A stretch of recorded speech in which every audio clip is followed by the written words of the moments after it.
Hello મિત્રો, આજે તમને બતાવવાના છે આપણા ખેતરમાં કપાસ કર્યો છે તેના વિશે. તો જો આપણા ખેતરનો કપાસ,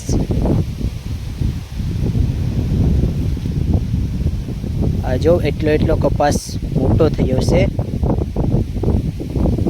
અને આપણે કપાસની વચ્ચેની હારમાં માંડવીની લાઈન નાખી છે અને કપાસના વચાળે આ જો મરચી પણ છે.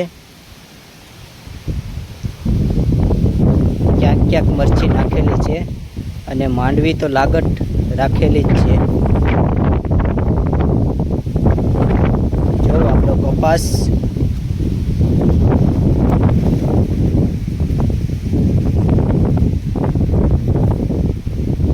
સાડે કપા મોટો છે અને અમુક જગ્યાએ નાનો કપાસ છે.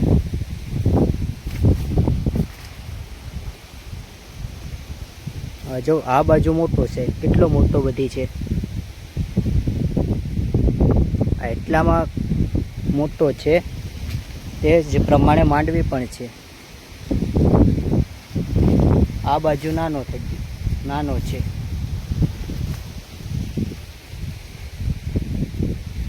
તો આપણે 2 વીઘામાં કપાસ કર્યો છે.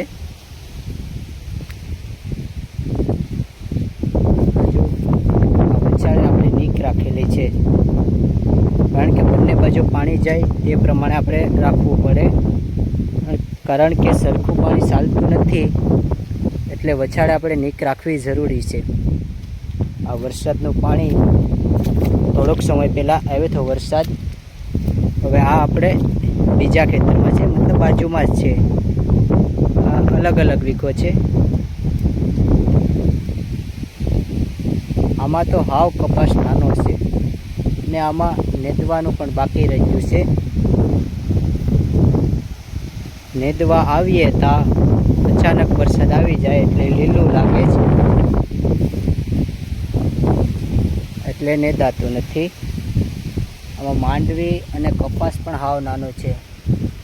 આ કપાસમાં અને ઓલા કપાસમાં કેટલો ફરક લાગે છે કોમેન્ટમાં જણાવજો મિત્રો કે કેમ આવું થતું હશે. એક ખેતરમાં નાનો કપાસ અને બીજા ખેતરમાં મોટો કપાસ છે. સરખા જ સોંપ્યા હતા એક દિવસે જ. તો આ રીતે ફરક પડી ગયો છે. આમાં ક્યાંક જગ્યાએ આપણે વાલોળના વેલા પણ નાખેલા છે અને આમાં પણ માંડવીની આર અને મરચી નાખેલી છે. વરસાદ રહે એટલે આપણે નેદવાની શરૂઆત કરી દઈશું.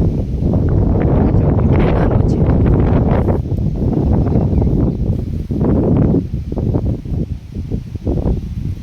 આ આપણે બાજુના ખેતરનો આવી ગયું છે.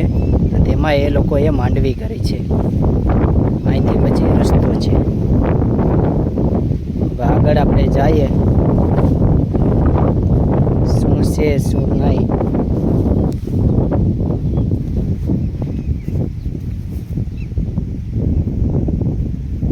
જો કપાસ આપણે બાંધવાનો બાકી પણ છે.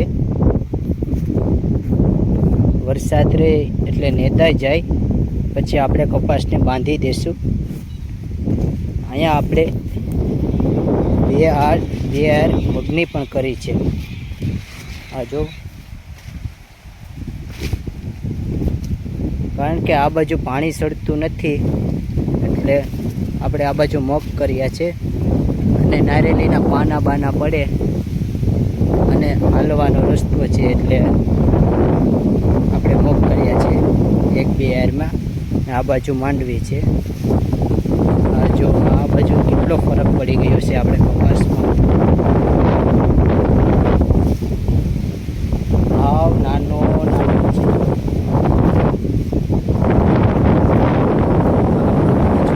બાજુમાં ખેતર તેમાં ક્લિયર દેખાય છે.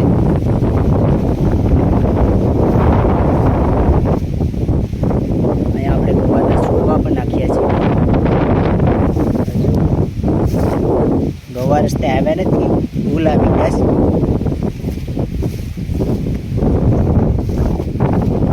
પછાડે આપણે ઓર્ગેનિક છે.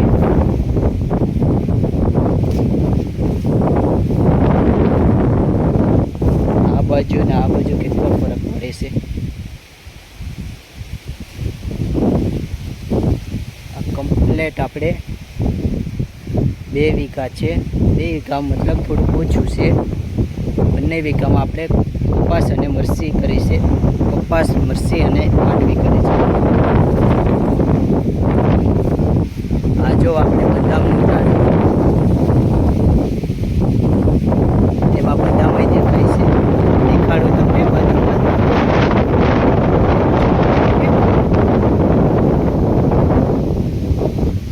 આજે રે બદામ, આચક બદામ છે એક લુકામાં.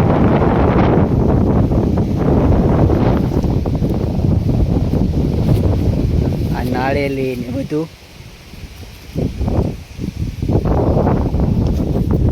તો મિત્રો આપણે આજે અહીંયા આપણો આ વિડીયો પૂરો કરશું અને આપણો નેક્સ્ટ વિડીયો જોવાનું ભૂલતા નહીં અને લાઈક, કોમેન્ટ અને સબસ્ક્રાઈબ કરવાનું ભૂલતા નહીં.